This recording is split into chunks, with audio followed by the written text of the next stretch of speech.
stop.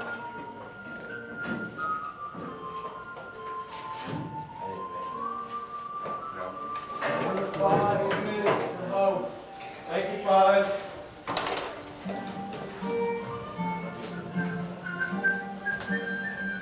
That's recording right now. Why don't you see if the pause is in the same place?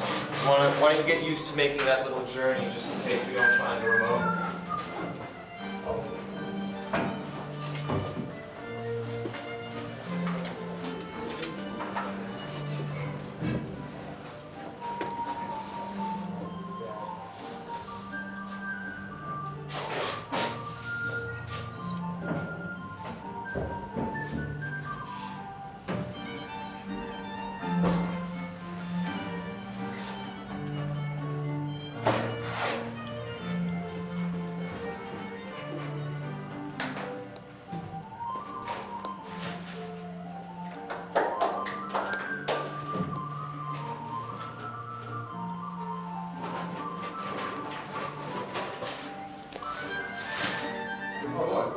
Where's yours?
And this is the throne room. At Goslar, or at our castle in the Hearts, if you prefer. Depending as to what's doing, it hops about with us. Now here, now there. In Saxony, in Lombardy. On the Well, ride! I say, this room, these costumes, well, I don't quite get it. Is he Henry IV of France or not? Henry of France, he says. Henry IV of Germany, my boy, the Salian dynasty, the great and tragic emperor. He of Canossa. Every day we carry on here the terrible war between church and state, by Jove. The emperor against the papacy. Anti-popes against the pope. Kings against anti-kings. War on the Saxons and all the rebel princes. Against the emperor's own son. I understand.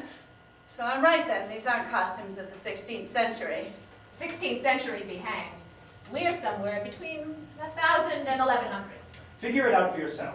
If we are before Canossa on the 25th of January, 1071. Oh my God, what a mess I've made of it. Well, just slightly if you suppose you were at the French court. Oh, all that historical stuff I've swatted up. My dear boy, it's 400 years earlier. Well, good heavens, why didn't you tell me he was Henry IV of Germany and not France? You have no idea how many books I've read in the past 15 days. Well, you did know that poor Tito was Adalbert of Bremen here. Not a damned bit. Well, don't you see how it is? When Tito died, the Marquis did Oh, not... it was he, was it? Well, at least he could have told me. Well, perhaps he thought you knew. He didn't want to engage anyone else in substitution. He thought the remaining two of us would do. But he began to cry out, "With Adalbert driven away!" Because, you see, he didn't imagine that poor Tito was dead, but that as the Bishop of Bremen, the rival bishops of Cologne and Mayence had driven him off. But I don't understand a word of what you're talking about. So much the worse for you, my boy. But the trouble is, not even we know who you are. What? Not even you? You don't know who I'm supposed to be? Bertold. But which Bertold and why Bertold? They've driven Adalbert away from me. Well then, I want Bertold! I want Bertold! That's what he said. And we two looked one another in the eyes. Who's got to be Bertold? And here you are, Bertold, my dear fellow. I'm afraid you'll make a bit of a mess of it. Oh, I know. Thanks, friends. I'm off. I'm out of this. Well, steady now. Don't get so excited. Cheer up, my dear fellow. We don't either one of us know who we are, really. He's Harold, I'm Landon. That's how he calls us. We've got used to it. But who are we? Names of the period. Yours too is a name of the period, Bertold. Only one of us, poor Tito, had got a really decent part to play, as you can read in history, that of the Bishop of Bremen. He was just like a real bishop. Tito did it awfully well, poor chap. Just look at all the study he put into it. Why, he even ordered His Majesty out, proposed his views, guided and counseled him. We're secret counselors, in a manner of speaking only, because it is written in history that Henry IV was hated by the upper aristocracy for surrounding himself at court with young men of the bourgeoisie. Us, that is. Yes, small devoted vassals, a bit dissolute and very gay. Oh, so I've got to be gay as well. I should say so. Same as we are. It's a pity, because the way we're got up, we could do a fine historical reconstruction. Why, there's any amount of material in the story of Henry IV. As a matter of fact, we do nothing. We have the form without the content. We're worse than the real secret counselors of Henry IV, because certainly no one had given them a part to play. At least they didn't feel they had been given a part to play. It was their life. They looked after their own interests at the expense of others, sold investitures and whatnot. We stop here, in this magnificent court, for what? Just doing nothing. We're like so many puppets hung on the wall, waiting for someone to come along and move us or make us talk. Well, not quite that. You have to give the proper answer, you know. There's trouble if he asks you something and you don't chip in with the cue. Yes, that's true. Oh, don't rub it in too hard. Well, how the devil am I to give him the proper answer when I've swatted up Henry IV of France and he winds up being Henry IV of Germany? You better start and prepare yourself at once. Oh, we've any amount of books on the subject. A brief run through the main points will do to begin with. Look here. Who's that? That? Well, that seems to me to be quite out of place. Two modern paintings in the midst of all this respectable antiquity. You're right. They weren't here in the beginning. There are niches behind those paintings. They were going to put in statues in the style of the period. And then the places were covered with those canvases. Well, they would certainly be out of place if they were really paintings. Well, what are they if they're not paintings? Go and touch them. Pictures, all right. But for him, who never touches them? What are they for him? Well, I'm only supposing, of course, but I imagine I'm about right. They're images, such as a mirror might throw back. Do you understand?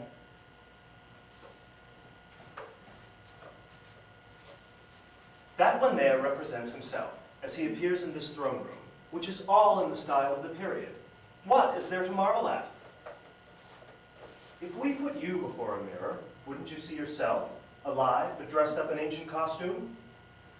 Well, it's as if there were two mirrors there, which cast back living images in the midst of a world which, as you will see when you have lived with us, comes to life too. Well, look here. I have no desire to go mad here. Oh, mad be damned. You'll have a good time here. You'll have a great time. Well, answer me this. How have you both become so learned? My dear fellow, you can't go back over 800 years of history without picking up a bit of experience. Come on, come on. You'll see how quickly you get into it. Well, help me out a bit. Well, feed me the main lines anyway. Leave it to us. We'll do it all between us. We'll put your wires on you and fix you up like a first-class marionette. Come along. Well, wait! You haven't told me who that is. The Emperor's wife? No. The Emperor's wife is Bertha of Susa, sister of Amadeus II of Savoy. The Emperor, who wants to be young with us, can't stand her and wants to put her away. That is his most ferocious enemy, Matilda, Marchioness of Tuscany. Oh, I know. The one who gave hospitality to the Pope. Exactly, at Canossa. Pope Gregory VII, our bête noire. Come on, come on. Frank! Lalo! Well, what is it? Oh, I say, this is a bit much, this chap here. A man of the 20th century here. Go away! Away, away, away! Stop it, I tell you! Out with him, out with him! Magic, you know. He's a demon conjured up by the Wizard of Rome. Out with your swords! Stop it, will you? Don't play the fool with me. The Marquis has arrived. With some friends. Good, other ladies too. Old or young? Is a gentleman. But the ladies. Who are the ladies? Marchioness and her daughter. What do you say? Marchioness. The Marchioness! And, The Marchioness! and who is the gentleman? I don't don't know. They're bringing us messages from Pope Gregory VII. All messages. What fun, huh? Will you allow me to speak or not? Go on, then. You want to come here into the throne room. The Martian is here. Oh, this is something quite different. No play acting this time. We'll have a real tragedy, that's what. Why? Why? Because she's that person there, don't you understand? The daughter is the fiancée of the Marquis, but what have they come for, I should like to know? If he sees her, there'll be trouble. Perhaps he won't recognize her. Keep him there. Maybe he should wake up. Huh, easier said than done. You know what he's like. Even by force if necessary. Those are my orders. Yes, because who knows Go if on, he hasn't go already on. awakened. Come You'll on tell now. us later what this all means. Close that door there. And hide the key. That other door, too. Go on, you two. Close the door after you and hide the key.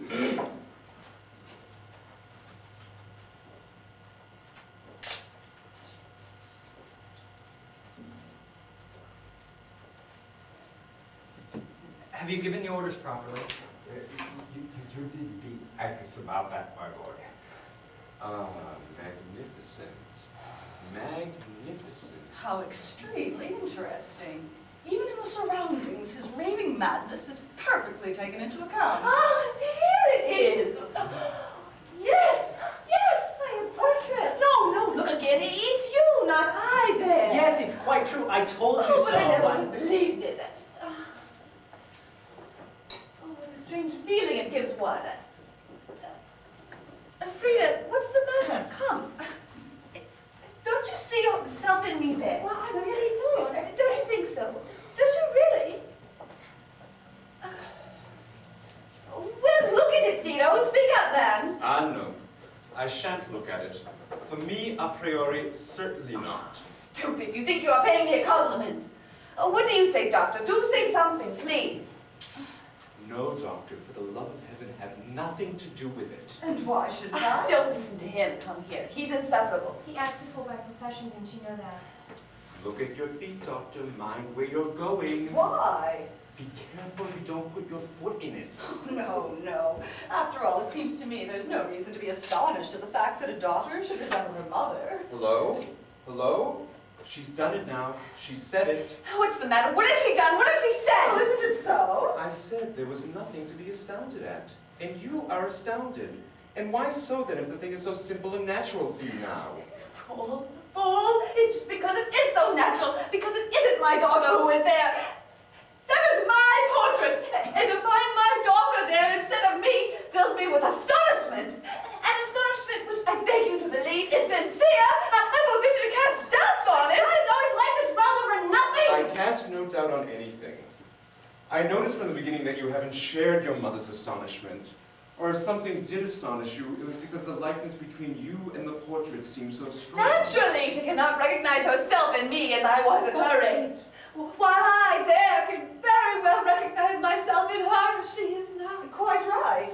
Because a portrait is always there, fixed in the twinkling of an eye. For the young lady, something far away and without memories. While for the Marchioness, it can bring back everything. Movements, gestures, looks, smiles, a whole heap of things. Exactly. And naturally enough, you can live all these old sensations again in your daughter. He always spoils every innocent pleasure for me. Every touch I have of spontaneous sentiment. He does it merely to annoy me. Likeness, dear Baron, is often the result of imponderable things. So one explains the signs Somebody that... will soon be finding a likeness between you and me, my dear Professor.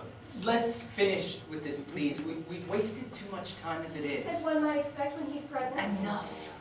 The doctor is here, and we've come for a very serious purpose, which you all know is important for me. Yes, that is so. But now, first of all, let's try to get some points down exactly. Excuse me, Marchioness, will you tell me why your portrait is here? Did you present it to him then? No, not at all. How could I have given it to him? I was just like Frida then, and not even engaged. No, I gave it to him 3 or 4 years after the accident. I gave it to him because his mother wished it so much. She was his sister? Yes, doctor. And our coming here is a debt we paid to my mother, who's been dead for more than a month. It's Instead of being here, she and I ought to be traveling together. Taking a cure of quite a different kind. Mother died in the firm conviction that her adored brother was just about to be cured. And can you tell me, if you please, how she inferred this? Well, the conviction would appear to have derived from certain strange remarks which she made a little before Mother died. Oh, remarks. Ah, it would be extremely useful for me to have those remarks, word for word, if possible. I can't remember them. I know that Mother returned awfully upset from her last visit with him.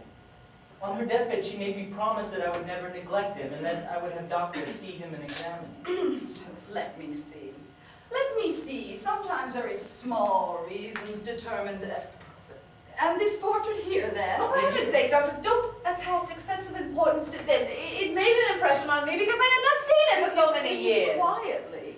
Quietly. Well, yes, it must have been about 15 years More! ago. 80! Forgive me, but you don't quite know what I'm trying to get at. I attach a very great importance to these two portraits. Well, they were painted, naturally, prior to the famous and most regrettable pageant, weren't they? Oh, of course. That is, when he was quite in his right mind. That's what I've been trying to say. Was it his suggestion that they should be painted?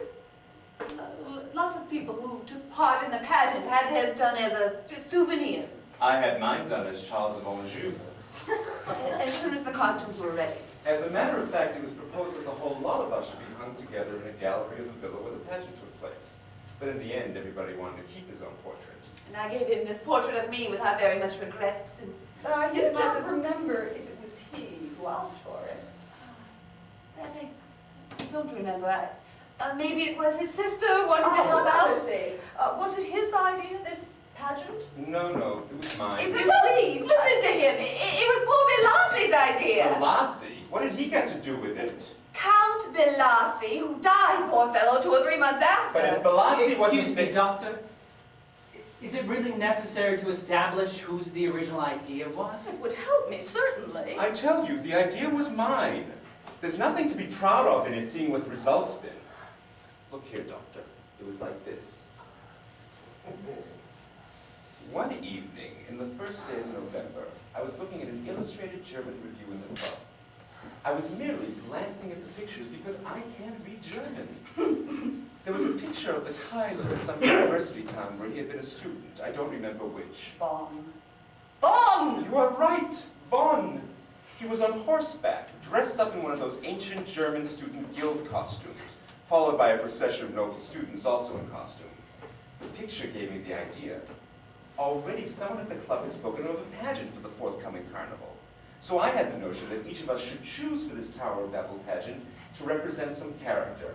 A king, an emperor, a prince, along with his queen, empress, or lady alongside of him, and all on horseback. The suggestion was at once accepted. I had my invitation from Bilassi. Well, he wasn't speaking the truth.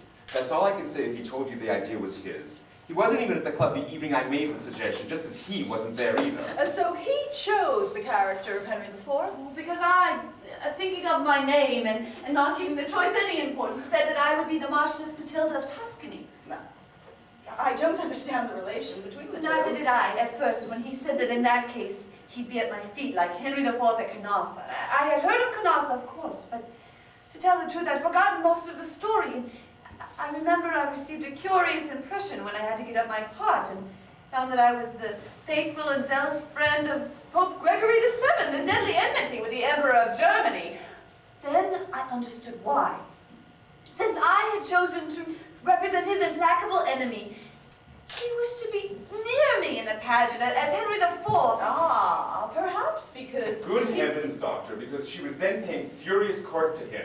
And she naturally... Naturally? Not naturally at all. She couldn't stay. No, that isn't true. I didn't dislike him. Not at all.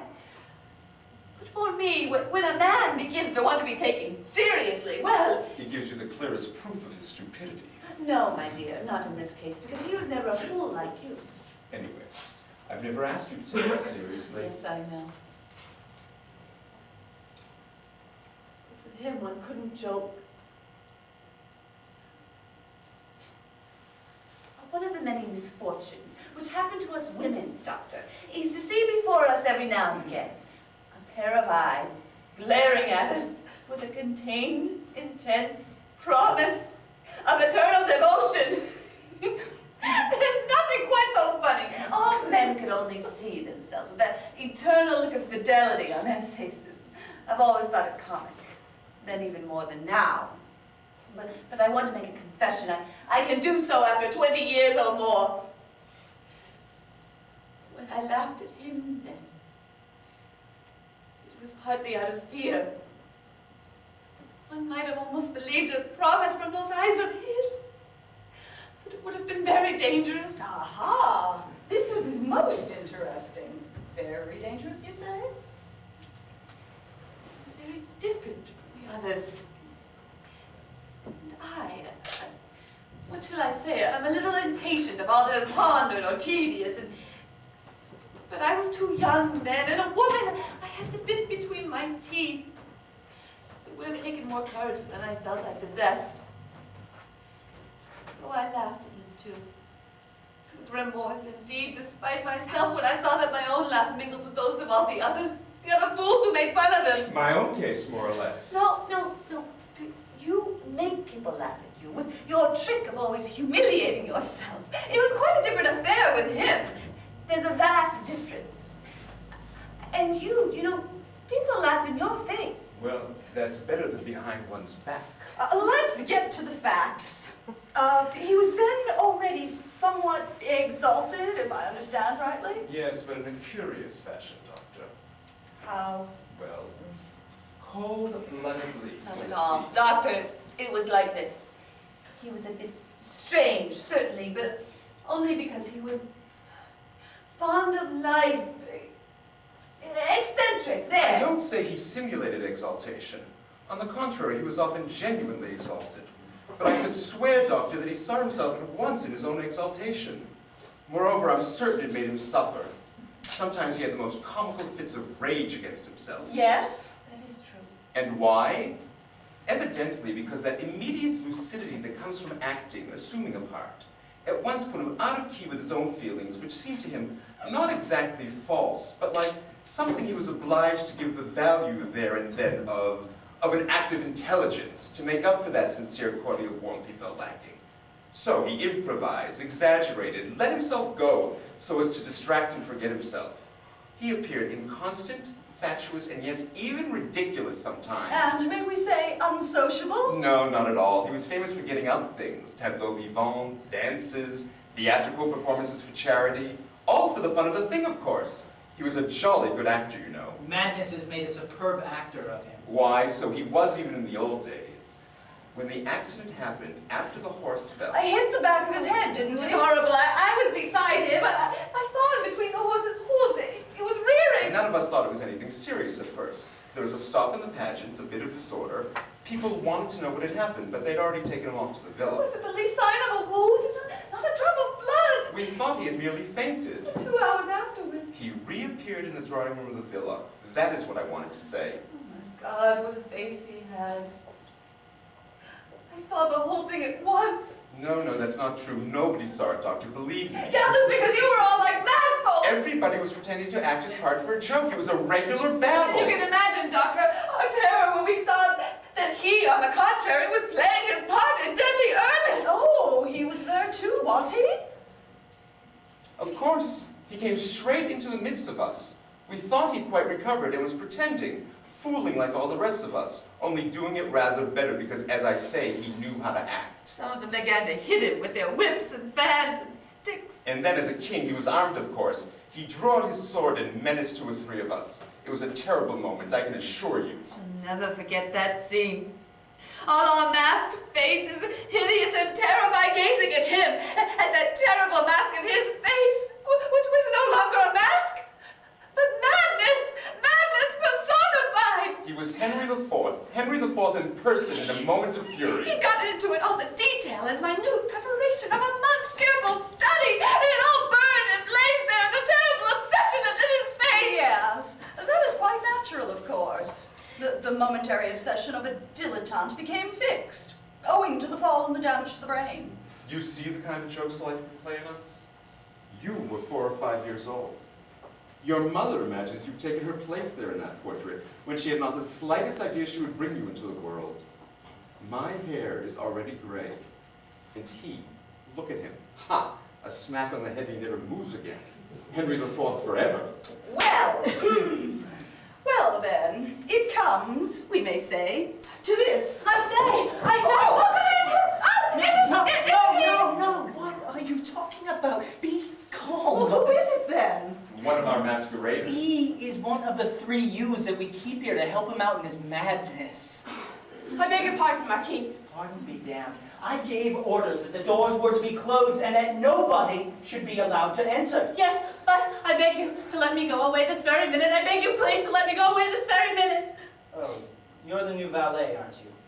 Well, you were supposed to begin this morning, weren't you? Yes, and I can't stand it. I can't bear it. What? It's not so calm as you said. Oh, no.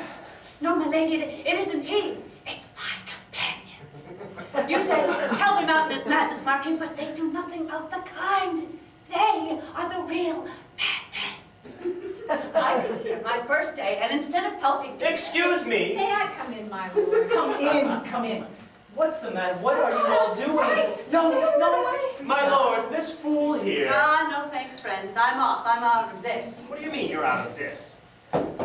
He's ruined everything, my lord, by running away like this. He's made him quite mad. We can't keep him in there much longer. He's given orders that he's to be arrested at once, and he wants to judge him from the throne. What's to be done? Close the door. Close the door. Go and close the door. My lord, perhaps if we were to announce the visitors at once, it might turn his thoughts. Have the gentlemen thought under what pretext they will present themselves to him? It's all been arranged. If you, Doctor, think it well to see him at once. I'm not coming. I'll keep out of this. You two, Mother, for heaven's sake, come away with me. I say, I suppose he's not armed, is he? Nonsense. Of course not. Really, you know this is childish of you. You wanted to come. I didn't at all. It was Mother's idea. And I am quite ready to see him. What are we going to do? Must we absolutely dress up in some fashion or other? Absolutely essential. Indispensable, sir. Alas, you see, there would be horrible trouble if he saw you gentlemen in modern dress. He'd think it's some sort of diabolical masquerade. As these men seem to be in costume to you, so we appear to be in costume to him in these modern clothes of ours. It wouldn't be so bad if he didn't suppose it to be the work of his mortal enemy. Pope Gregory VII? Precisely. He calls him a pagan. The Pope a pagan? Not bad, that. Yes, sir, and a man who conjures up the dead. He accuses him of all the diabolical arts. He's terribly afraid of him. Persecution mania. He'd be simply furious. But there's no need for you to be there. It's sufficient for the doctor to see him. What do you mean? I? Alone? But they are there. I don't mean that. I mean, if the Marchioness... Of course, I mean to see him too. Well, naturally, I want to see him again. Oh, why, Mother? Why? Do come away with me. Let me do as I wish. I came here for this purpose.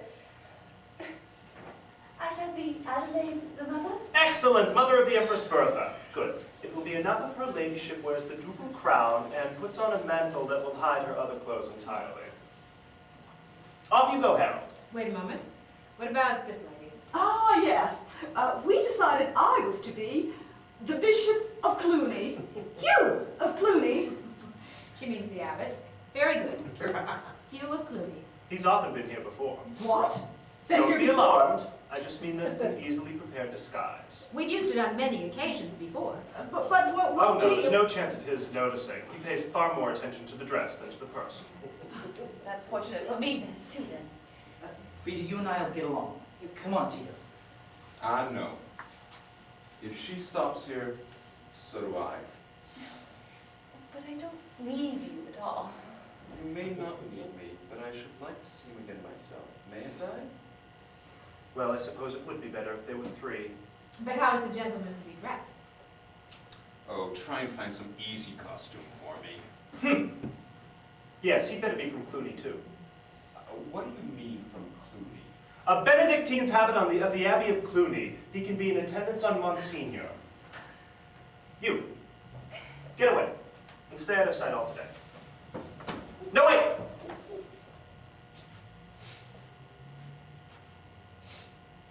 Go at once and bring here the costumes he will give you. We'll retire now.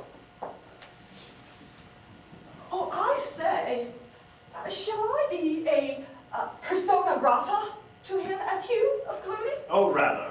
Monsignor has always been received here with great respect. You too, my lady, he will be happy to see. He never forgets that it was owing to the intercession of you two that he was admitted to the castle of Canossa and to the presence of Gregory VII, who did not want to receive him. And what do I do? You stand a little apart, respectfully, that's all. You do well to go away, you know. How upset you seem. I am as I am.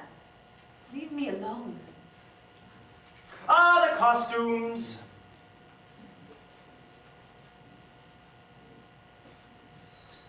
That mantle is for the Marchioness. Allow me. I'll take off my hat. Sir? I haven't done this before. But dear, It's a bit dusty. isn't there a mirror here? Yes, this one over there, the Marchioness would prefer to put it on herself. That would be better. Give me my hat. How are we doing, Doctor? Very well, but I do need some assistance. Say low. Of course. More than happy to give you my assistance. That's very well, like it was made for me. Absolutely, you'll do him for sure. Oh dear. How are we doing over there, Bit Harold? tight. Bit tight, but it'll do. Good. All right. Perfect. Ah, the accessories.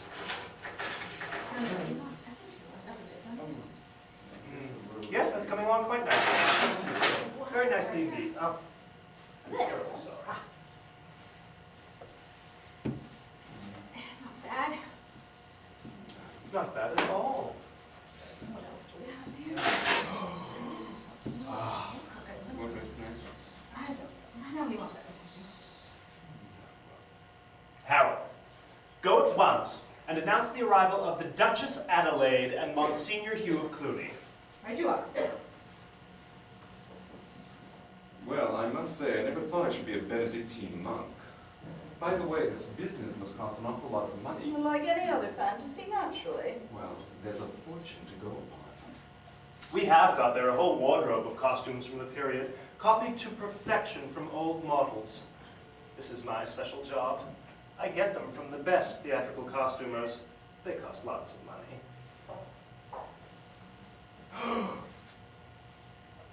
Oh, magnificent. Oh, truly regal. Oh no! Take it off! Oh, you're impossible! You look like an ostrich dressed as a monk. Well, how about the doctor? Oh, I don't think I look so bad. No, the doctor's all right. But you are too funny for words.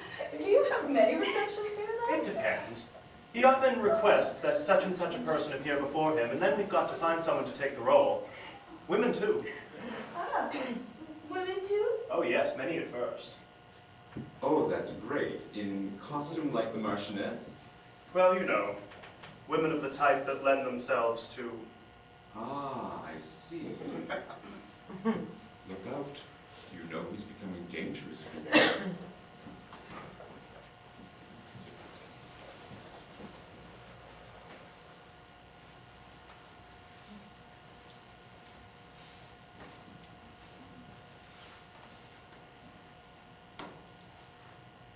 His Majesty, the Emperor.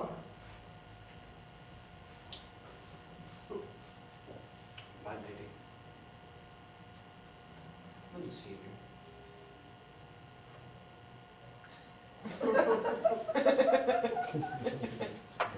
Is that Peter Damiani? No, sire. He is a monk from Cluny who is accompanying the abbot. No? It's Peter Damiani. No use, Father, you're turning to the Duchess. I swear it. I swear that my heart has changed toward your daughter. I confess that if he hadn't come here to forbid it in the name of Pope Alexander, I'd have repudiated her. Yes, yes, there are many to favor the repudiation. The Bishop of Mayence would have done it for a man of 120 followers. But I mustn't speak ill of the bishops at this moment. I'm grateful to you. Believe me, I am grateful to you for the hindrance you put in my way. God knows all my life's been made full of humiliations. my mother, Adalbert, Triver, Goslar. No, this sackcloth you see me wearing. It doesn't matter. Clarity of ideas, perspicacity, firmness and patience under adversity, that's the thing. I know how to make amends for the mistakes I have made. And I can humiliate myself even before you, Peter Damiani.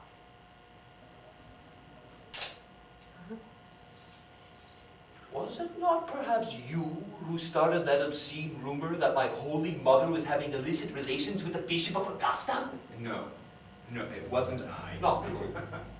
Not true. Infamy! I didn't think you capable of it. Always the same, Monsignor, these bishops, always the same. Yes, the rapacious bishops. Oh, yes, those fellows. Oh, yes. Nothing satisfies them. I was a little boy. One passes the time, playing even, when, without noticing it, one is a king. I was 6 years old when they tore me away from my mother and made use of me against her without my knowing anything about it. Always profaning, always stealing. Stealing! Hannah worse than Stephen. Stephen worse than Hannah. Majesty. Yes, this isn't the moment to speak ill of the bishops. But this infamy against my mother, Monsignor, is too much. But I can't weep for her now, my lady. I appeal to you, who have a mother's heart. She came here to visit me from her convent a month ago. They had told me she was dead. But I can't weep for her now. Because if you are here now, and I am like this, it means I am 26 years old! And she is still alive, Majesty, still in her convent. And I can postpone my grief to another time. Look, I am still fair. For you? There's no need. But little exterior details do help.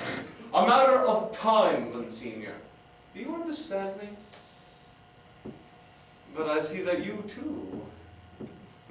Italian, huh? Heaven forbid that I should show disgust or surprise. Nobody cares to recognize that obscure and fatal power which sets limits to our will. But I say, if one is born, one dies.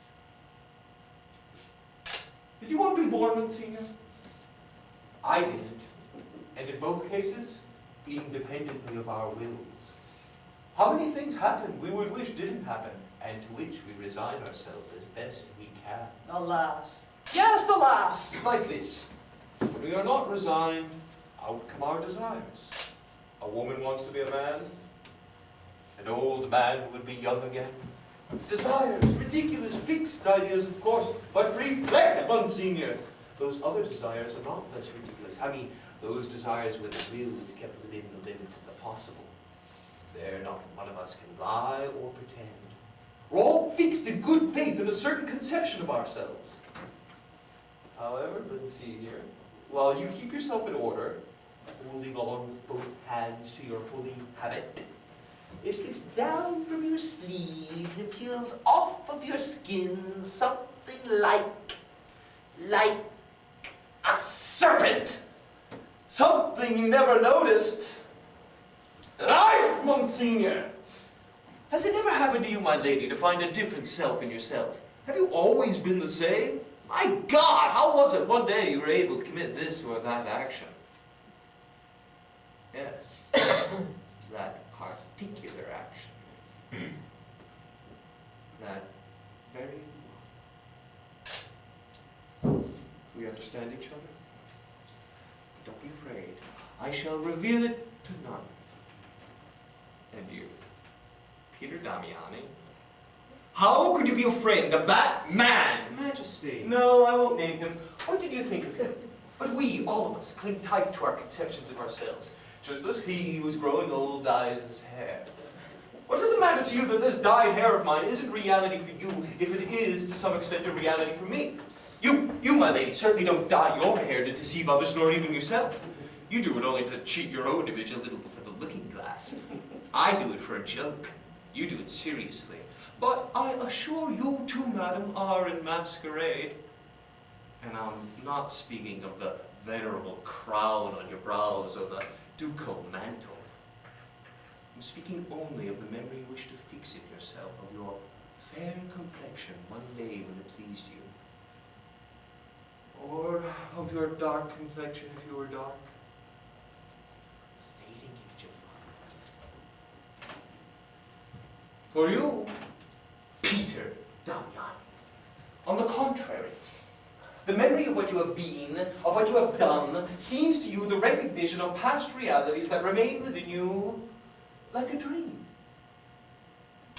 I'm in the same case too, with so many inexplicable memories, like dreams.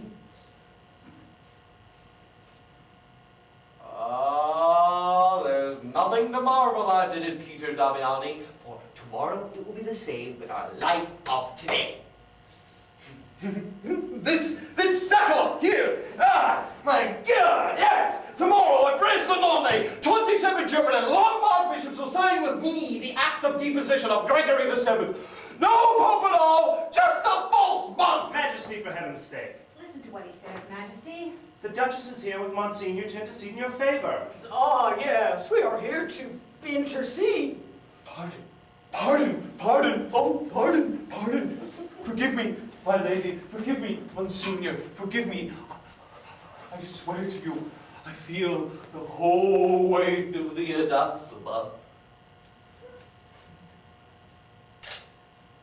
But I don't know why I cannot be humble before that man there! Majesty!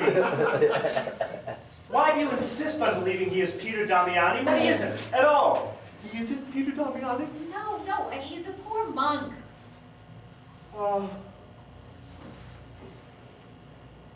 None of us can estimate what we do when we do it from instinct. You, perhaps, madam, understand me best, since you are a woman and a duchess.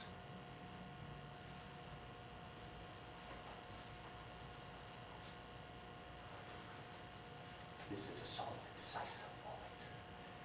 And could you know, accept the assistance of the Lombard bishops, arrest the Pope, lock him up here in the castle, run to Rome, elect an anti-pope, offer alliance to Robin Guiscard, and Gregory VII would be lost! I resist the temptation. And believe me, I am wise in doing so.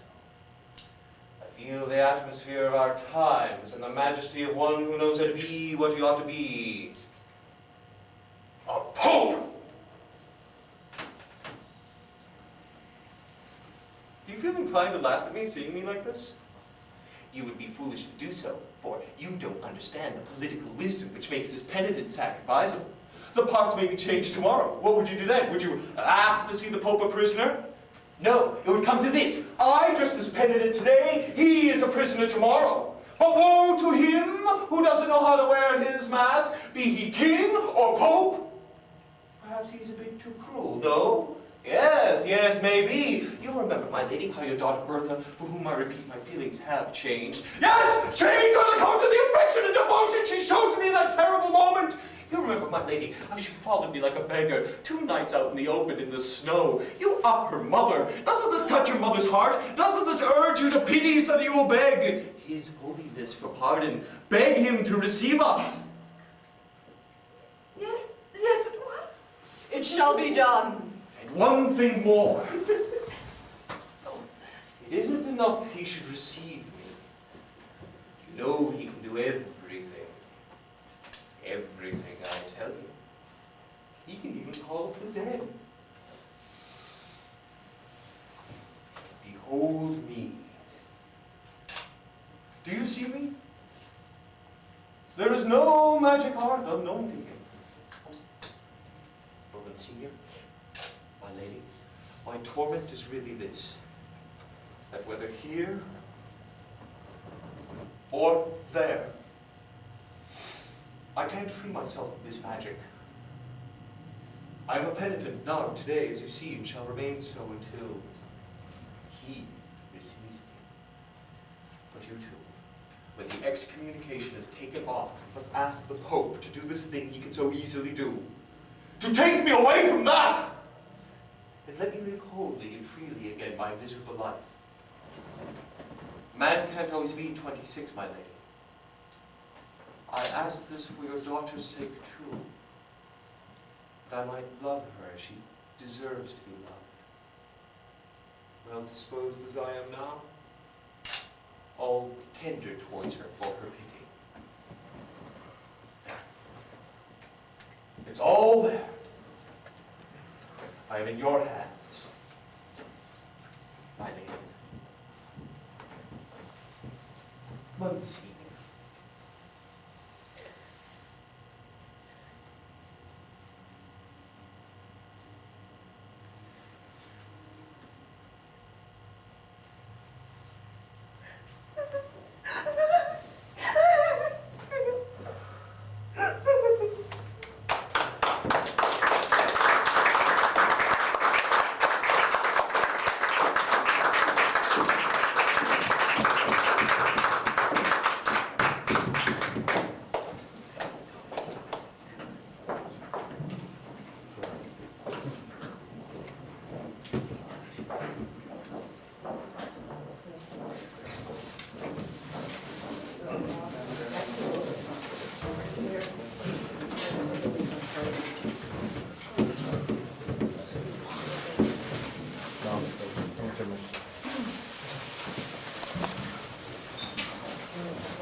It may be as you say, Doctor, but that was my impression. I won't contradict you, but believe me, it is only an impression. Pardon me, but he even said so quite clearly. Didn't he, Marchioness? What did he say? Oh, yes, but not for the reason you think. He was alluding to the costumes we had slipped on. Her cloak, our Benedictine habits. But all this is childish. Childish? What do you mean, Doctor? From one point of view it is. I beg you to let me say so, Marchioness. Yet, on the other hand, it is much more complicated than you can imagine. To me, on the contrary, it was perfectly clear. We must take into account the peculiar psychology of madmen, which, you must know, enables us to be certain that they observe things, and can, for instance, easily detect people who are disguised, can, in fact, recognize the disguise and yet believe in it, just as children do, for whom disguise is both play and reality. That is why I use the word childish. But the thing is extremely complicated, inasmuch as he must be perfectly aware of being an image to himself and for himself. That image in there, in fact. That's what he said. Very well, then. An image before which other images, ours, have appeared. Understand? Now he, in his acute and perfectly lucid delirium, was able to detect at once a difference between his image and ours. That is, he saw that ours were make-believe. So he suspected us, because all madmen are armed with a special diffidence. But that's all there is to it. Our make-believe, built up all around his, did not seem pitiful to him, while his seemed all the more tragic to us, in that he, as if in defiance, understand? And, induced by his suspicion, wanted to show us up merely as a joke. That was also partly the case with him in coming before us with painted cheeks and hair and saying he had done it on purpose. No, it's not that, Doctor. It's not like that. It's not like that. And why isn't it, may I ask? I am perfectly certain he recognized me. It's Of course not. I tell you, he recognized me. When he came close up to speak to me, looking in my eyes, right into my eyes, he recognized me. that he was talking of your daughter. No, no! He was talking of me! Of me. Yes, perhaps when he said... Oh, about my dyed hair. But didn't you notice that he added at once, or the memory of your dark hair, if you were dark? He remembers perfectly well that I was dark then. Nonsense! Nonsense! My hair, Doctor, is really dark, like my daughter's. That's why he spoke of her. But he hasn't even seen your daughter. He's never seen her. Exactly! Oh, you never understand anything! By my daughter, stupid, he meant me, as I was then. This is catching this madness. Excuse me, were you ever his wife? Your daughter is his wife in his delirium, Bertha of Susa. Because I, no longer dark, as he remembers me, but fair, introduced myself as Adelaide, the mother. My daughter doesn't exist for him. He's never seen her, you said so yourself, so how can you know whether she's fair or dark? But he said dark speaking generally. Just as anyone who wants to recall whether fair or dark a memory of youth and the color of the hair. And you, as usual, begin to imagine things. Doctor, you said I ought not to have come. It's she who ought not to have come. No, he spoke of me. He spoke all the time with me, to me, of me. That's not bad. He didn't leave me a moment's breathing space. And all the time he was talking to you? Unless he was alluding to you, too, when he was speaking to Peter Damiani. Who knows? Can you tell me why from the outset he took just a strong dislike for you alone?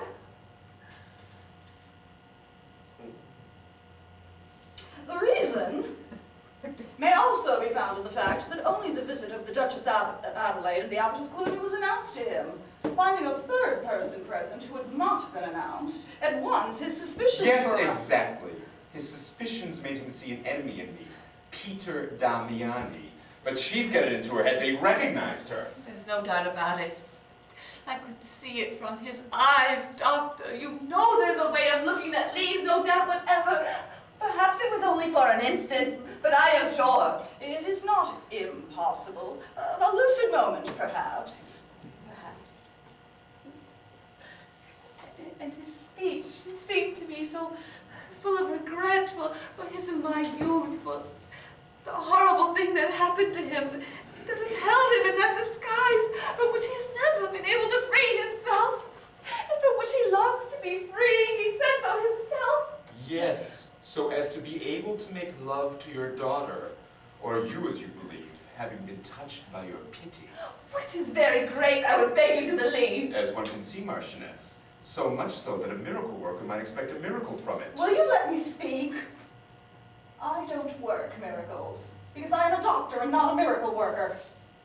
I listened very intently to all he said, and I repeat that certain analogical elasticity, common to all systematized delirium, is evidently with him much, what shall I say, much relaxed. The elements, that is, of his delirium no longer hold together. It seems to me he has lost the equilibrium of his second personality, and sudden recollections drag him. And this is very comforting, not from a state of incipient apathy, but rather from a morbid inclination to reflective melancholy, which shows a very considerable cerebral activity. Very comforting, I repeat. Now if, by this violent trick we've planned... But why is it that the motor has not returned? What did you say? 3 hours and a... The motor, Doctor, it's more than 3 hours and a half. Yes, more than 4 hours by this. It could have reached here an hour ago at least, Perhaps but they as can't usual. find the dress. But I explained exactly where it was. And Frida, where's Frida? Perhaps she's in the garden with Charles. He'll talk her out of her fright. She's not afraid. Don't you believe it, Doctor? The thing bores her rather. You just don't ask anything of her. I know what she's like. Let's wait patiently. Anyhow, it will soon be over, and it has to be in the evening. It will only be the matter of a moment. If we can succeed in rousing him, as I was saying, and in breaking at one go the threads, already slack, which still bind him to this fiction of his, giving him back what he himself asks for. You remember he said, one cannot always be 26 years old, madam. If we can give him freedom from this torment, which even he feels is a torment, then if he is able to recover at one bound the sensation of the distance of time, He'll be cured. We'll pull him out of it all. yes, we may hope to set him going again, like a watch, which is stopped at a certain hour. Just as if we had our watches in our hands and were waiting for that other watch to go again. A shake, so, and let's hope it will tell the time again after its long stop. Charles, Frida, where is she? She'll be here in a moment. Has the motor arrived? Yes. Yes, has the dress come? It's been here some time. Good, good. Where is she? Where's Frida? You'll see. You'll see. Here she is. The Countess Matilda of Canossa. Of Tuscany Canossa is just one of my castles. Look, she seems another person. I would say it were I. Look! My Frida, look! She's exactly my portrait alive. Yes, perfect, perfect. The portrait to the life. Yes, there's no question about it. She is the portrait. Magnificent. Don't make me laugh or I shall burst. I say, Mother, what a tiny waist you had. I had to squeeze so to get into this. Quiet, keep still. These creases. Is it really so tight? I'm suffocating. I implore you to be quick. Yeah, but we must wait till it's evening. No, I can't hold out until evening. Oh, why did you put it on so soon? Well, when I saw it, the temptation was irresistible. But at least you could have called me or have had someone help you. It's still all crumpled. So I saw, Mother, but they're old creases. They won't come out.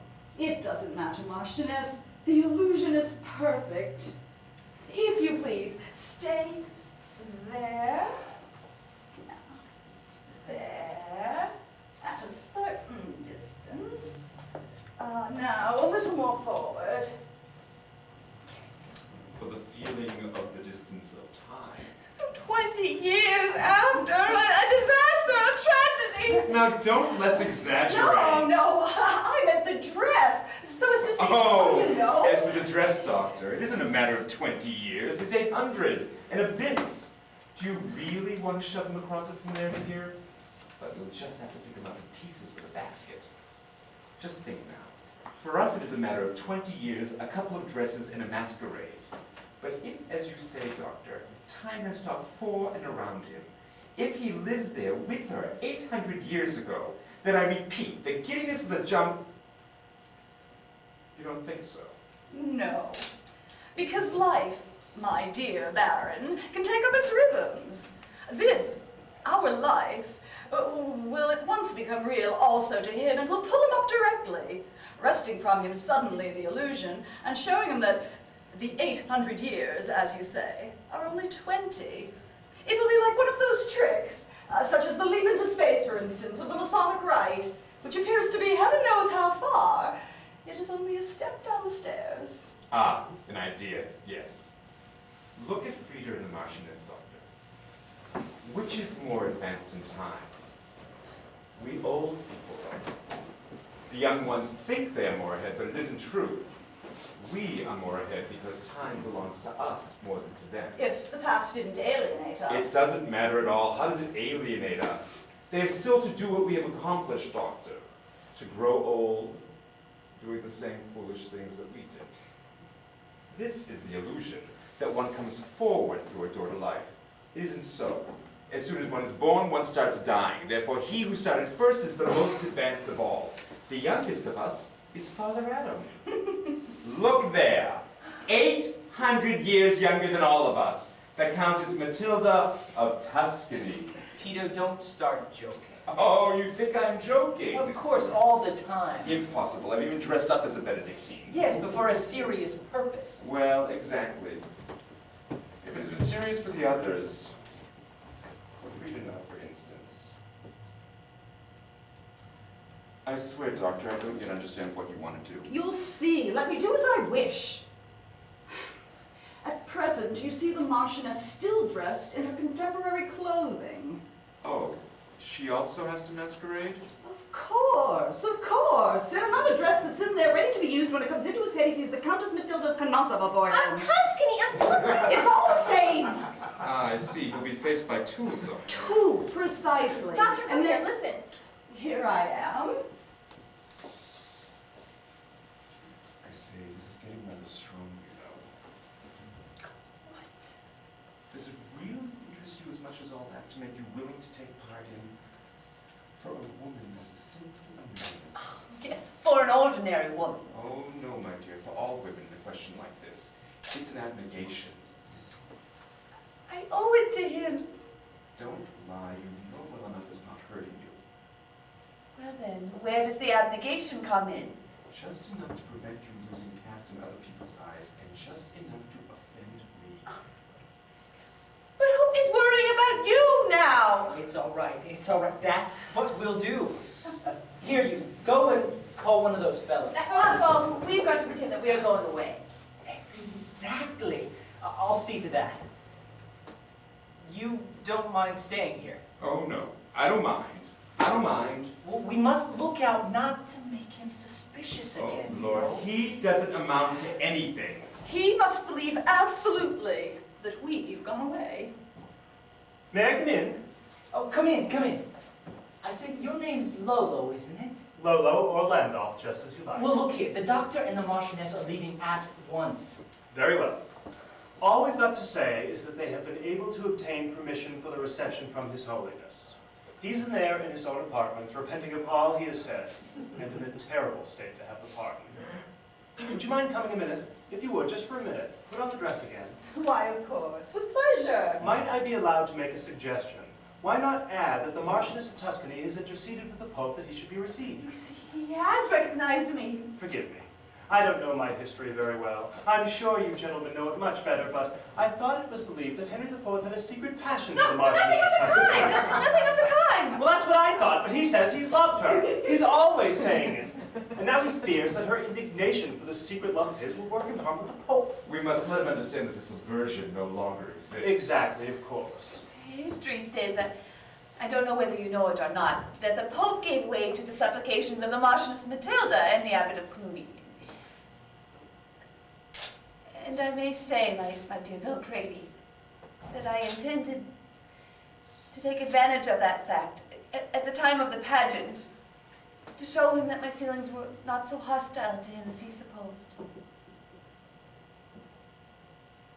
You're most faithful to history, Marchioness. Well, then, the Marchioness could spare herself a double disguise and present herself with Monsignor as the Marchioness of Tuscany. No, no, that won't do at all. It would spoil everything. The impression from the confirmation must be a sudden one. Give a shock. No, no, Marchioness, you will appear again as the Duchess Adelaide, the mother of the Empress, and then we'll go away. This is most necessary, that he should know we've gone away. Come on, don't let's waste any more time. There's a lot to prepare.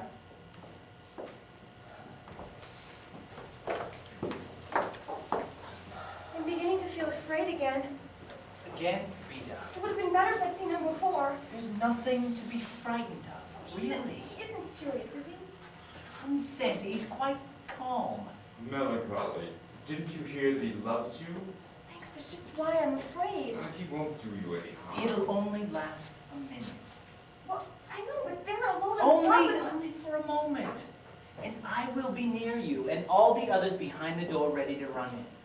As soon as you see your mother, your part will be finished.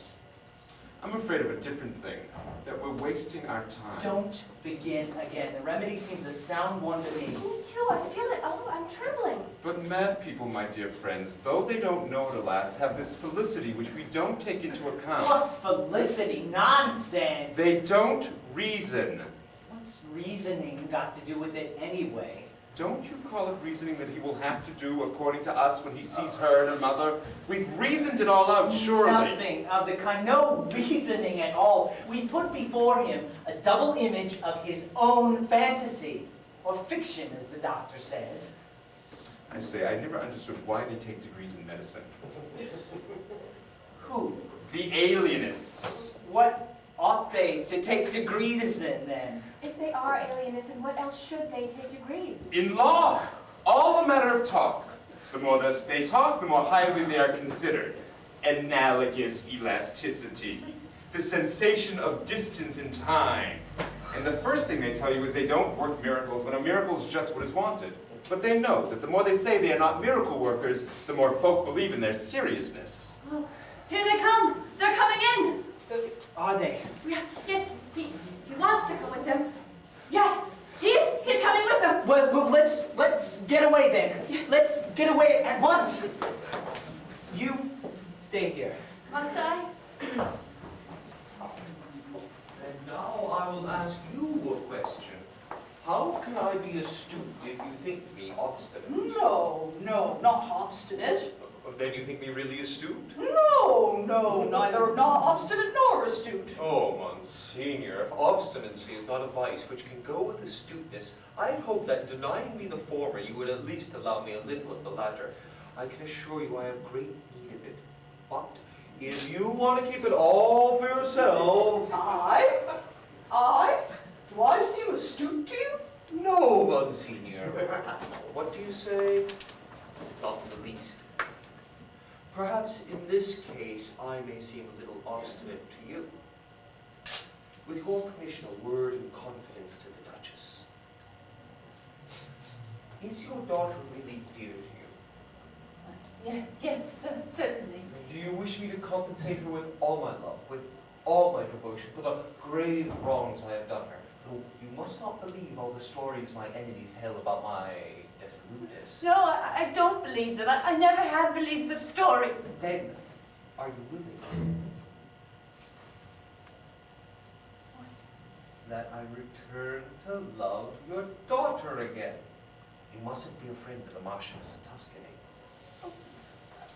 I tell you again that she has begged and pleaded, not less than ourselves, to obtain your pardon. Don't tell me that. Don't say that to me. Don't you see the effect it has on me, my lady? You love her still?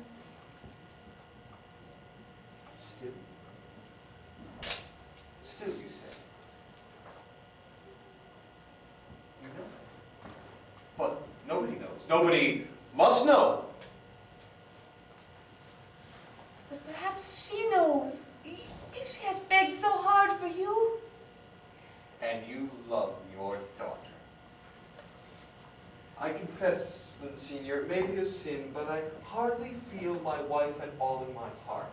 What is stranger is that her own mother scarcely feels her at all in her heart. Confess, my lady, she amounts to very little to you. She's always talking to me of that other woman, insistently, I don't know why. Perhaps, Majesty, it is to disabuse you of some thoughts you've had about the Marchioness of Tuscany. Why, just now.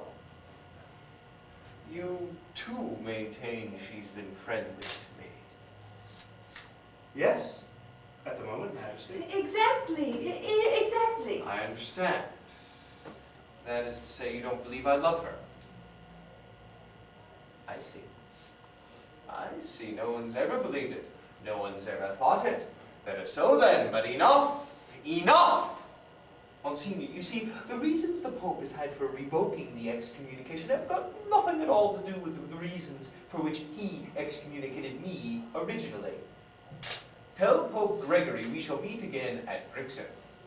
And you, madam, should you chance to meet your daughter again in the courtyard of the castle of your friend the Marchioness, ask her to visit me. We shall see if I succeed in keeping her beside me as wife and empress. Many women have come here before, trying to convince me that they were she, and I thought to have her. Oh yes, I tried sometimes. There's no shame in it with one's wife. But when they said that they were Bertha, and that they were from Susa, all of them, I can't think why, started laughing. Understand? In bed, I undressed. So did she. Yes, undressed, by God. It's natural, after all. Like that, we don't bother much about who we are. In one's dress is like a phantom that hovers always near. Oh, Monsignor, phantoms in general are nothing more than trifling disorders of the spirit. Images that we cannot contain within the bounds of sleep. They reveal themselves when we are awake. And they frighten us. Even I am always afraid when at night time I see disordered images before me. Sometimes I am even afraid my own blood pulsing loudly in my arteries. Like the sound of a distant step in a lonely corridor. But forgive me, I have kept you standing too long. I thank you, my lady. I thank you, Monsignor.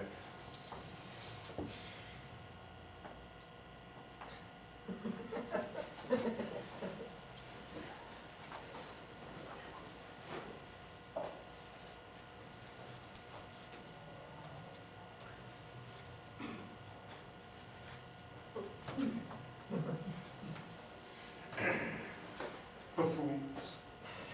Buffoons! One can play any tune on them. And that other fellow there, Pietro Damiani, caught him up perfectly. He's afraid to appear before me again. Oh, look at this imbecile watching me with his mouth wide open. Don't you understand? Don't you see, idiot, how I treat them, play the fool with them, make them appear before me just as I wish? Miserable, frightened clowns that they are!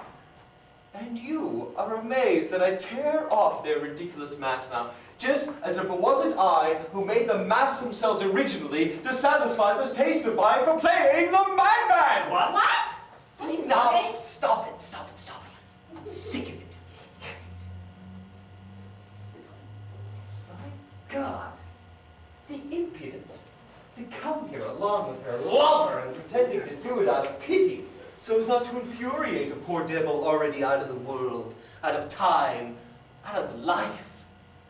If it hadn't been done supposedly out of pity, one can well imagine that fellow wouldn't have allowed it. Those people expect others to behave as they wish all the time. And of course, there's nothing arrogant in that. Oh no, it's merely their way of thinking, of feeling, of seeing. Everybody has his own way of thinking. You fellows too. Yours is that of a flock of sheep. Miserable, feeble, uncertain. But those others take advantage of this and make you accept their way of thinking, or at least they suppose they do. Because, after all, what do they succeed in imposing on you? Words. Words which anyone can repeat in his own manner. That's the way public opinion is formed. And it's a bad lookout for a man who finds himself labeled with one of these words which everyone repeats. For example, madman. Or imbecile. Don't you think it's rather hard for a man to keep quiet when he knows that there's a fellow going about trying to convince others that he is as he sees him? Trying to fix him in other people's opinion as a madman? Now I am talking seriously. Before I hurt my head, falling from my horse.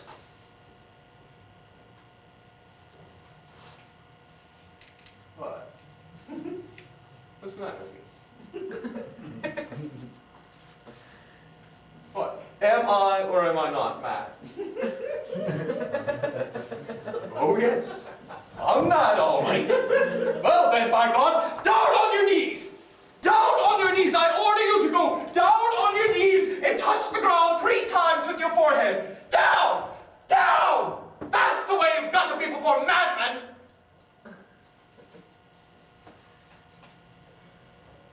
Get up, sheep. You obeyed me, didn't you? You might have put a straitjacket on. Crush a man with the weight of a word. It's nothing. A fly. All our life we're crushed by the weight of words. The weight of the dead. Just look at me here. Can you really suppose Henry IV is still alive? All the same, I speak and order you lie with people about. Do you think it's a joke that the dead continue to live? Yes. Here it is a joke. But get all out into the live world. you say. What a beautiful sunrise for us. All time is before us. Dawn.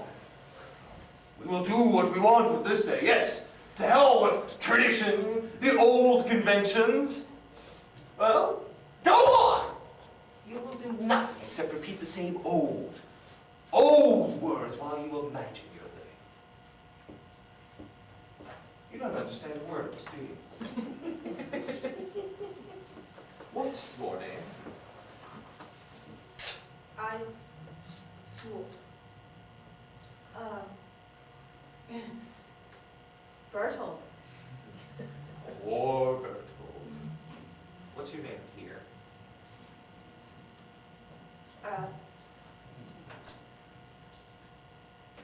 Pino.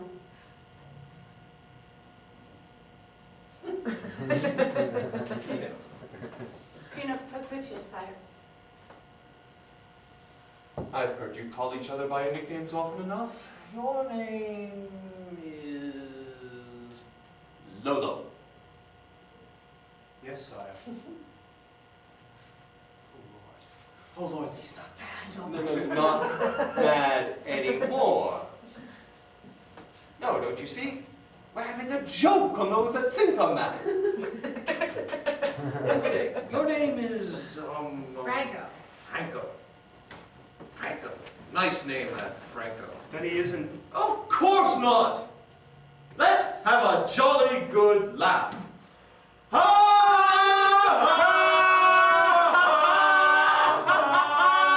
Silence! Silence! Why do you laugh? Are you offended? I didn't mean it especially for you. It's convenient for everyone to insist that certain people matter. You know why? So they can be shut up. What should I say of those people that have just gone away now? That one's a whore, another a libertine, another a swindler. Don't you think so? You can't believe what madmen say. Don't you think so? Besides, they all looked at me terrified. And why are they terrified if what I say isn't true? You can't believe what madmen say. Yet, at the same time, they stand there with their eyes wide open in terror. Why? Tell me why? You see, I'm quite calm now. Perhaps they believe. No, my dear fellow. Look me well in the eyes. I don't say that it's true. Nothing is true, Bertold, but look me well in the eyes.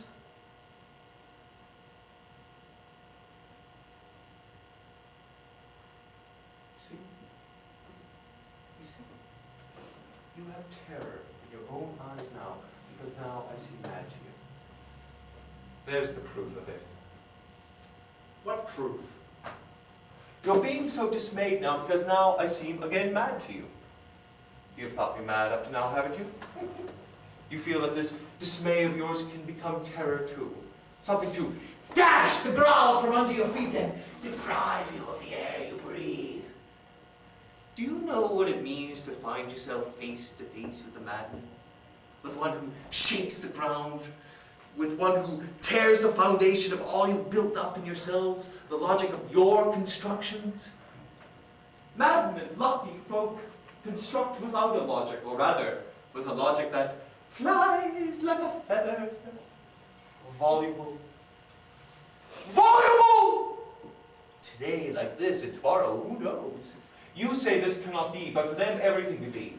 You say this isn't true, and why? Because it doesn't seem true to you, or you, or you, and to 100,000 others. One must see what seems true to these other 100,000 others who are not supposed to be mad. What a magnificent spectacle they afford when they reason. What flowers of logic they scatter.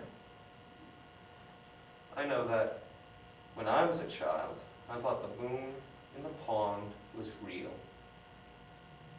How many things I thought real? I believed everything I was told, and I was happy. Because it's a terrible thing if you don't hold on to that which seems true to you today, to that which will seem true to you tomorrow, even if it is the opposite of that which seemed true to you yesterday.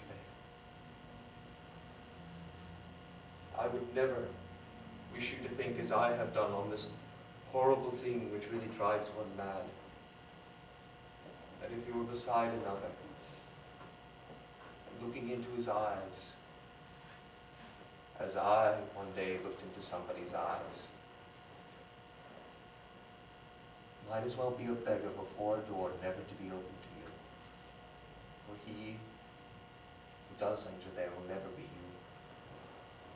It's someone unknown to you with his own different and impenetrable world.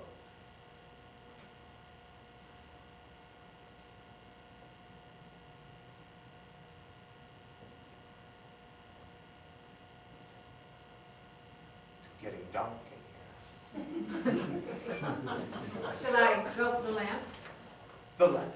Yes, the lamp. Do you suppose that I don't know that as soon as I turn my back to my oil lamp to go to bed, you turn on the electric light for yourselves here and even there in the throne room? I pretend not to see it. Shall I turn it on now? No, it would blind me. I want my lamp. It's ready for us behind the door.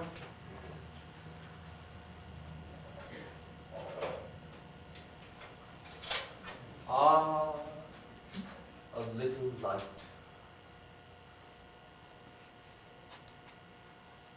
A little light. Sit there round the table.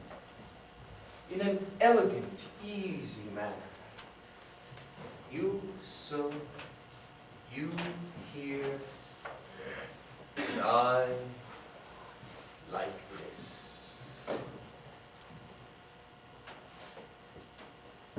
We could do with a little decorative moonlight.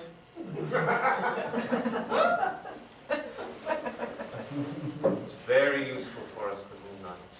I feel real necessity for it and pass a lot of time gazing at her from my window. Who would think, to look at her, that she knows that 800 years have passed and that I, seated at my window, cannot really be Henry IV and gazing at her like any poor devil. But look, look. See what a magnificent night scene we have here. The Emperor surrounded by his faithful counselors. How do you like it? And to think it wasn't true. True? What was it true? No. No, I was just saying to him. He has just started on service here. I was saying, what a pity. I took that. Pity? What's the pity? Just that we didn't know. That this comedy was done in jest? Because we thought that it... Yes. That it was done serious. What? Doesn't it seem serious to you? But if you say that... I say that you are fools. You ought to have known how to create a fantasy for yourselves. Not to act it for me, or anyone coming to see me, but naturally, simply, day by day, before nobody. Feeling yourselves alive in the history of the 11th century, here at the court of your emperor, Henry IV. You, landlord, alive in the castle of Goslar, waking up in the morning, getting out of bed and walking straightway into the dream, clothing yourself in the dream. That would be no more a dream because you would have lived it, felt it alive in you. You would have drunk it in with the air you breathed, yet knowing all the time that it was a dream, so you could better afford the privilege of having nothing else to do but live this dream, this far off yet actual dream. And to think that at the distance of 8 centuries from this remote age of ours, so colored, so sepulchral, the men of the 20th century are torturing themselves in ceaseless anxiety to know how their fates and fortunes will work out, whereas you are already in history with me. Yes, yes. Everything determined, everything settled. Yes, yes. And sad as is my lot, hideous as some of the events are, bitter the struggles and troublous the times, still all history. Understand? All history that cannot change, all fixed forever. And you could have admired at your ease how every effect followed its cause with perfect logic. How every event took place precisely and coherently in each minute particular. The pleasure of history which is so great, was yours. Beautiful, Beautiful. Beautiful, but finished. Now that you know, I could not do it anymore. Neither could you if up to now you haven't understood the reason of it. I'm sick of it. By God, I'll make her sorry she came here. Dressed herself up as a mother-in-law for me. And he is an abbot! And they bring a doctor with them to study me. Clowns. I smacked one of them at least once in the face. Yes, that. A famous swordsman, they say. He'll kill me. Well, we'll see. We'll see. Who is it? Dio Grati. It's John, old John, who comes every night to play the monk. Let's have him do it. For why? Just to play a joke at a poor old man who does it for love of me? It has to be as if it were true. Exactly, because only so truth is not a jest. Come in, Father, come in. All the documents of my life and reign favorable to me were destroyed deliberately by my enemies. One only has escaped destruction. This my life, written by a humble monk who is devoted to me, and you would laugh at him. Sit down, Father, sit down. Have the lamp near you. What? I am ready, Your Majesty. The decree of peace proclaimed at Mayence of the poor and the good, while it damaged the powerful and the bad. It brought wealth to the former, hunger and misery to the latter.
No, stay where you are, stay where you are.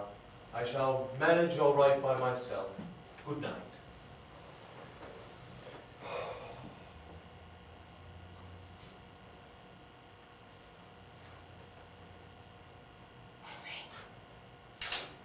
Who is calling me? Henry?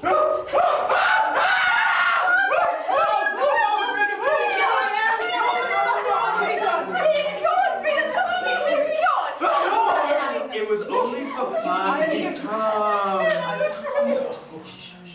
That isn't true. What do you mean, cured? It appears so. I should say so. Yes, they have told us so. For a long time, he has confided in them, told them the truth. No, what does that mean? If up to a short time ago, He was acting to take you in and also us who in good faith wanted to help him.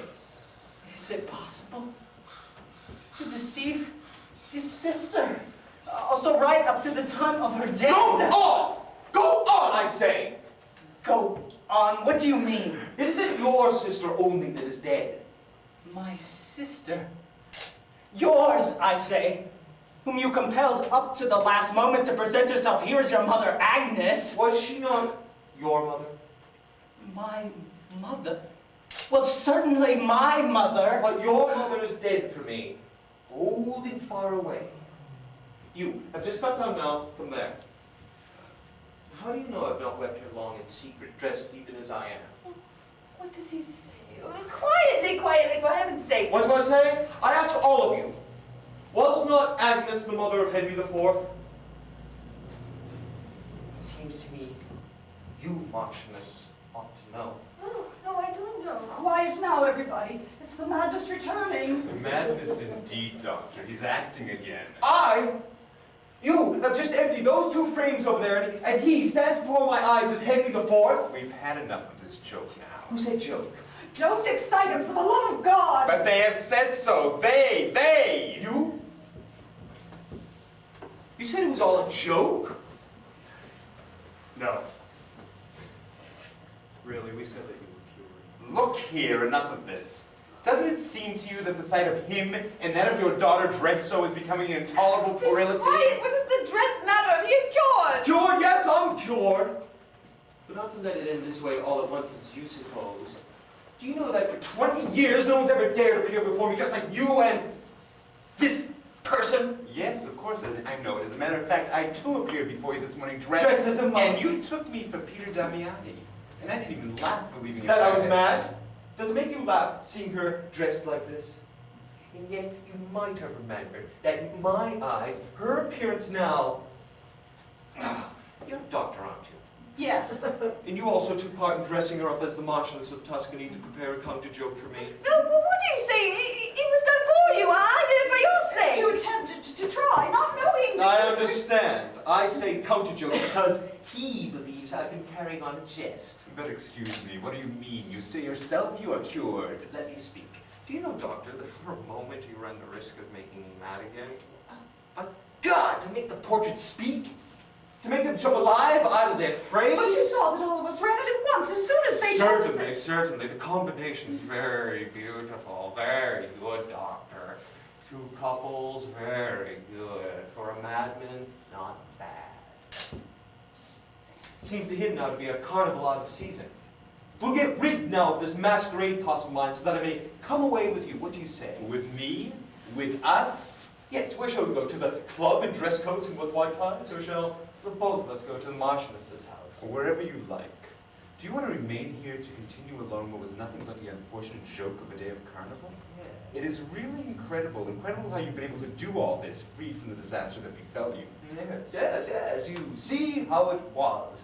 Falling from my horse and striking my head, as I did, I was really mad for I know not how long. Did it last long? Yes, Doctor, a long time! I think it must have been about 12 years! Thus, I saw nothing, my dear fellow, of all that happened after. After that day of carnival happened for you and not for me. How my friends deceived me, how my place was taken by another, and all the rest of it. Suppose my place was taken in the heart of the woman I loved. How was I to know who was dead and who had disappeared? All this, you know, wasn't exactly the chest for me, as it seems to you. No, I don't mean that, if you please. I mean after. After. Ah, yes, after. One day. A most interesting case, Doctor. Study me well. Study me carefully. All by itself. Who knows why or how the trouble here mended. Little by little, I open my eyes, and I don't know whether I am asleep or I am awake. I touch this thing and that, and then I know I am awake. And then as he says, away! Away with this masquerade, this incubus, let's open up the windows, let's breathe life once again, away, away! But for what? To do what? To show myself to all? Not like this, but secretly, as Henry IV, arm in arm with you, among my dear friends. What are you saying? It's not to be imagined. It was an accident. They all said I was mad before, and you knew it. You were more ferocious against any of those who tried to defend me. That was only a joke. Look at my hair! But mine is gray too. Yes, with this difference, that my hair went gray here as Henry IV, and I never knew it. I perceived it all at once, and I was terrified because I understood at once that not only had my hair gone gray, but that I was all gray inside. That everything was finished, everything was done, and I was going to arrive, hungry as a wolf, at a banquet which had already been cleared away. Yes, but what about the others? Ah, yes, the others. They couldn't wait until I was cured. Not even those who behind my back pricked my saddle horse. Yes, What? yes, treacherously, to make it rear, caused me to fall. This is the first time I knew that! That was also a joke, probably. But who did it? Who was behind us then? Does it matter who it was? All those that went on feasting and were ready to leave me there scrapping as Marchioness or some dirty remnant of remorse on a filthy plate. Thanks. Now, Doctor, this case must be absolutely new in the history of madness. I preferred to remain mad since I found everything ready and at my disposal in this new, exquisite fantasy. I would live it, this madness of mine, with the most lucid consciousness, and thus revenge myself on the brutality of a stone which had dinted my head. The solitude, this solitude, squalid and empty as it appeared to me, I determined to deck it out with all the colors and splendors of that far-off day of carnival, when you, Marchioness, triumphed. So I would make it become no more a joke, but a real madness. Here, all in masquerade, with costume and throne room, and these my secret counselors, secret and of course, traitors. I should like to know what you have gained by revealing the fact that I am cured. If I am cured, there's no longer any need for you, and you will be discharged. To give anyone one's confidence, that is the act of a madman. But now I accuse you in my turn. Do you know, they thought they could make fun of me too, with you? Well, imagine that. That's not bad. You! We must pardon them. This dress, which is for me the evident, involuntary caricature of that other continuous masquerade in which we are its involuntary puppets, when, without knowing it, we mask ourselves with that which we appear to be. This dress of theirs, that costume of theirs, we must forgive it them, for they do not yet see it is identical with themselves. You know, it's quite easy to get used to it. One walks about as a tragic character, as if it were nothing. In a room like this.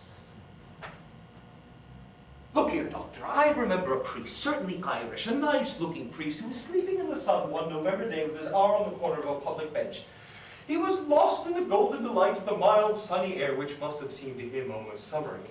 One may be sure that in that moment he did not know any more that he was a priest, or even where he was. He was dreaming. A little boy passed by with a flower in his hand and touched it with him here at the back of the neck. All at once I saw him open his laughing eyes, while all his mouth smiled the beauty of his dream. He was forgetful of everything. But all at once I saw him stretch out his priest's cassock and pull himself back together, and there came back into his eyes the same seriousness which you have seen in mine, because the Irish priests defend their faith with the same zeal in which I defend the sacred rights of hereditary monarchy. I am cured, gentlemen, because I can act the madman to perfection here, and I can do it very quietly.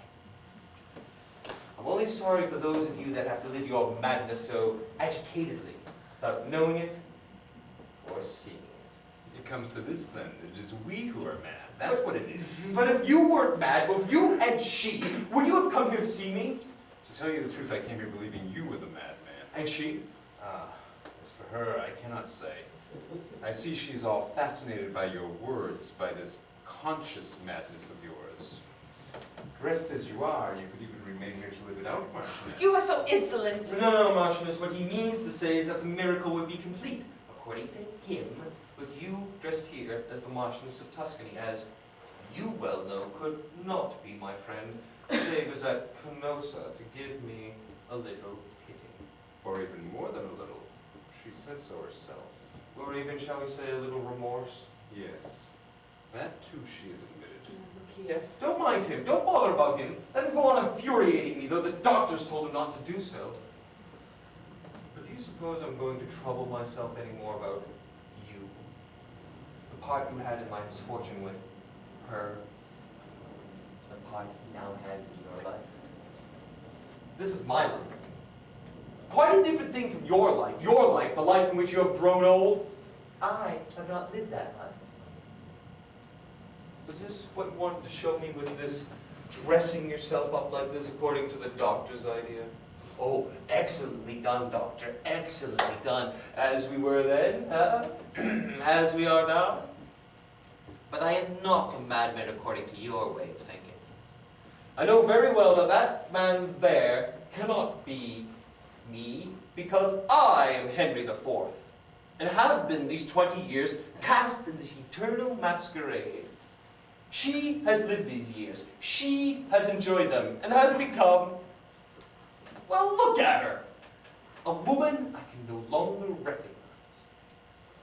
It is so that I knew her. This is the Marchioness I know, always this one. You seem to be a lot of children to be so easily frightened by me. You're frightened too, little girl, by the jest they made you take part in, though they didn't understand it wouldn't be the jest they meant to be for me. Oh, miracle of miracles. Prodigy of prodigies. The dream alive in you. More than alive in you, it was an image that wavered there. They made you come to life. Oh, mine! You're mine! Mine, mine, mine, and mine own right! Frida, hold them! Hold them! I order you to hold them! Hold them! Leave her alone, you're no madman. I'm not mad, huh? I'm not mad, huh? No, Take that, you! God, has he wounded you? Yes. Seriously. I told you so! Out of here. Frida, come here! No! He's not mad! He's not mad! You're not mad! Hold him! Stop the bleeding! Come!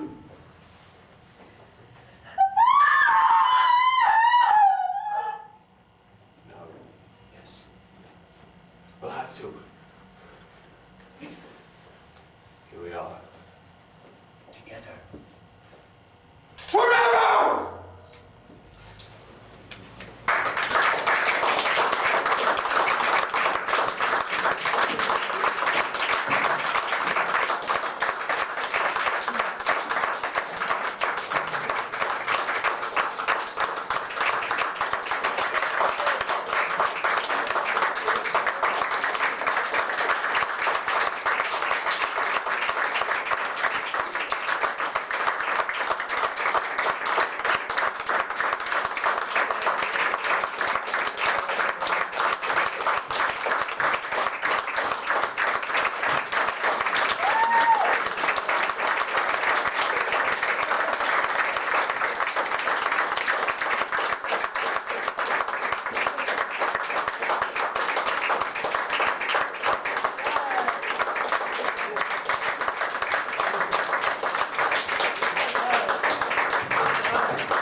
Maybe we could have a little adventure where we document just a little bit here and there, and we see if we could oh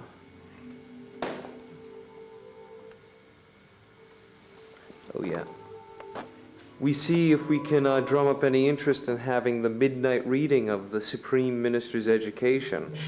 Yeah. A tragedy fantastique in 3 acts, with Mr. William Barnum opening up. Yeah. Well, you'll have to count me out, because I have to be up in the morning. What are you talking about? Oh, sure, he who has Saturday and Sunday off, though I know you did work hard this week. Who is over with Holly? She didn't go over all by herself, did she? David is with her. Which is David?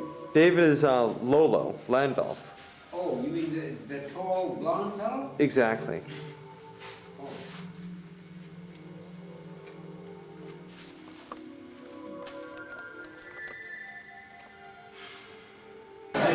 Mr. Barnum and I came here to try to drum up some what do you call it, interest in the midnight reading of the Supreme Minister's Education, a tragedy fantastique in 3 acts, with Mr. Barnum doing a few opening pieces to be documented for historical purposes. You're all invited.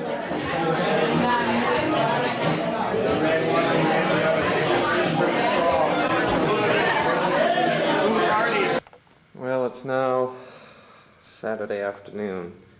There was no reading of the Supreme Minister. However, we're gonna get some archival footage here, what the space is a little like, some of the surrounding environs. The running lights out back are always my favorites. Tapestry courtesy of Mr. M.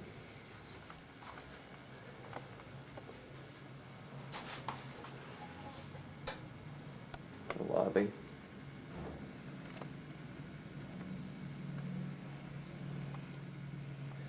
I wonder if Paul has any more use in the pit, now that he's found a woman. Flowers courtesy of Mr. McClellan.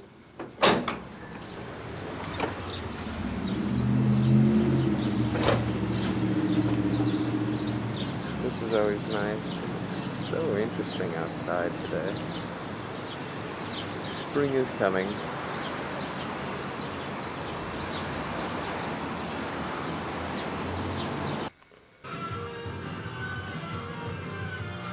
You got some weather happening.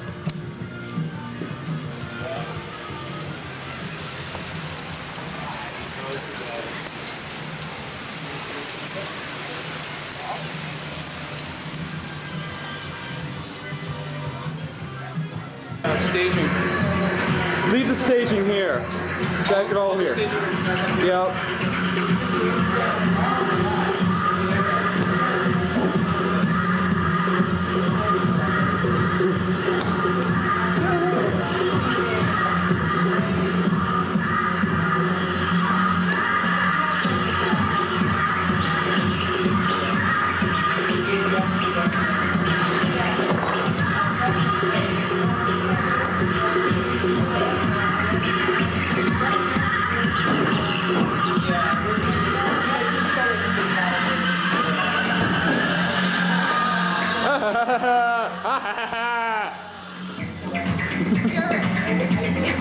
Is that your lamp behind the No. screen downstairs? Oh, like the globe? Yeah, Yes. I'll get it. Are you going to hang around for a while? You're going to hang around for a while, huh? We're hanging out for a little while. I don't know what's going to happen, but we're going to hang out for a little while.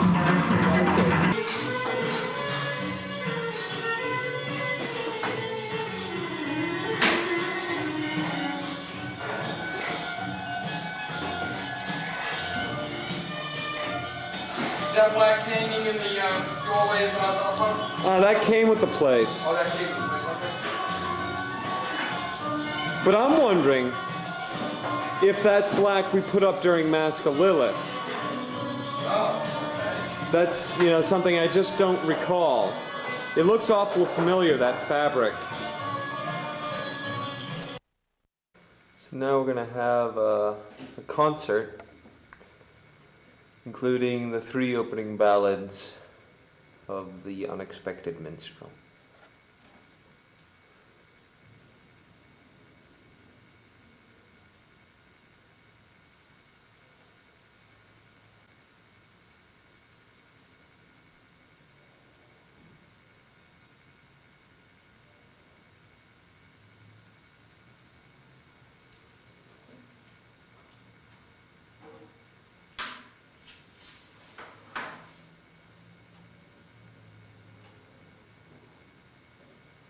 I come an unexpected minstrel to warn and to teach. I come an unexpected minstrel, won't you hear me preach? I come an unexpected minstrel, won't you hear me teach? I come an unexpected minstrel to warn and to teach. I come an unexpected minstrel, won't you hear me preach?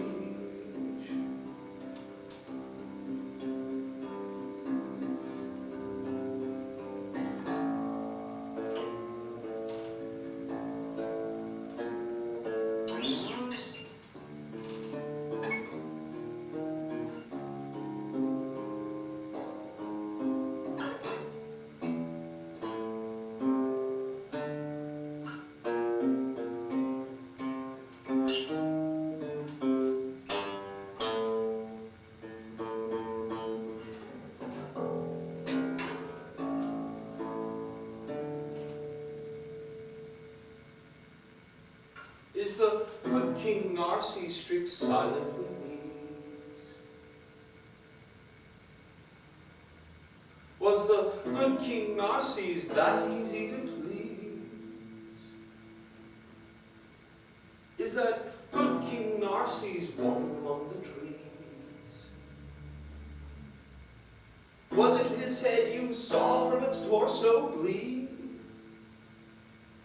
Tell me, I say, what's the way to come up and say he's been dead all day? Do this and say you would naturally. Do this and I'll say you lied today.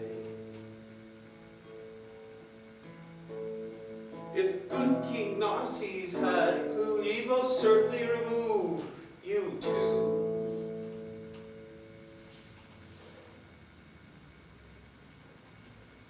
That tune, as it was a ballad I bestowed onto the as-mentioned King Narses during the days of Narses' glory. Perhaps you're familiar with the tune.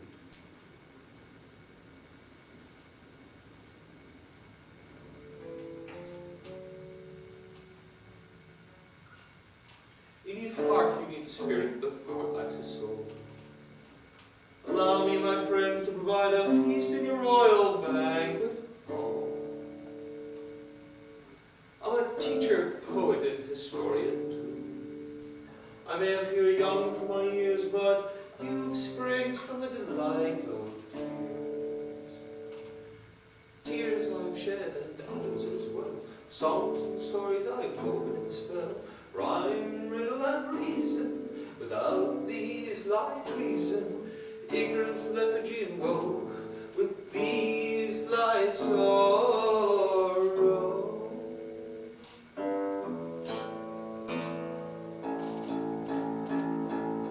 I come an unexpected minstrel to warn and to teach. I come an unexpected minstrel, will you hear me preach? I come an unexpected minstrel, I come an unexpected minstrel, I come an unexpected minstrel to warn and to teach. I come an unexpected minstrel, I come an unexpected minstrel, I come an unexpected minstrel to warn and to teach. I come an unexpected minstrel, will you hear me preach? I come an unexpected minstrel, will you hear me preach? I come an unexpected minstrel, will you hear me teach?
Halfway to the top, you're nearing the end.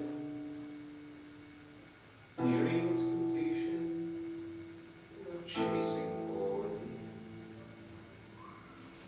Friends, friends, let me share my wrongs. People, people, won't you hear my song? I've seen the untipped wings of this time, my friends, you lost to a whore. Oh, why did I say it? Something terrible and true. Oh, why did you play it? The game she did not teach you.